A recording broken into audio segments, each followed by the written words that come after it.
नमस्कार दोस्तों, एक बार फिर से स्वागत है आपके सिनेमा हंट में। कोरोना वायरस से कहर के बीच प्रधानमंत्री नरेंद्र मोदी ने देश में लॉकडाउन की अवधि को 19 दिनों के लिए बढ़ा दिया है।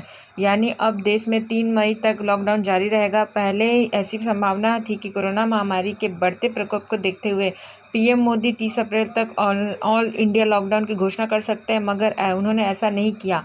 अब इसकी तारीख 3 मई फिक्स कर दी गई है।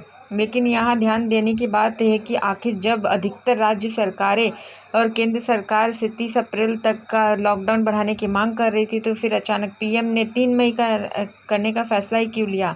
दरअसल पीएम मोदी ने इस फैसले के पीछे भी ठोस वजह है। कोरोना वायरस की अवधि को 30 अप्रैल से बदल के 3 मई तक करने की वजह है वह मई के पहले सप्ताह की छुट्टी और वीकेंड्स है। सरकार के सूत्रों की माने तो केंद्र सरकार को राज्य के 3 मई तक लॉकडाउन बढ़ाने का अनुरोध किया गया था, मगर पीएम मोदी ने 3 मई के लिए इसको किया है क्योंकि 1 मई को लेकर 3 मई तक छुट्टियां हैं। सरकारी सूत्रों की माने तो 1 मई को पब्लिक हॉलीडे है, यानी इस दिन मजदूर दिवस की छुट्टी होती है।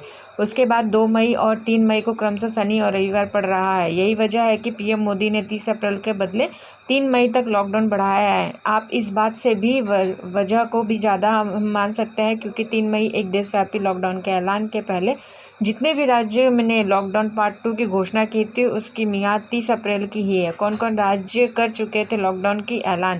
पंजाब, उड़ीसा, महाराष्ट्र, तमिलनाडु, तेलंगाना व पश्चिम बंगाल कोरोना लॉकडाउन 30 अप्रैल तक बढ़ाने का फैसला लागू कर चुके थे। इसके अलावा 8 राज्यों के इसके लिए पूरी तैयारी चल रही थी, मगर जबकि केंद्र सरकार ने देशव्यापी लॉकडाउन बढ़ाने का ऐलान कर दिया।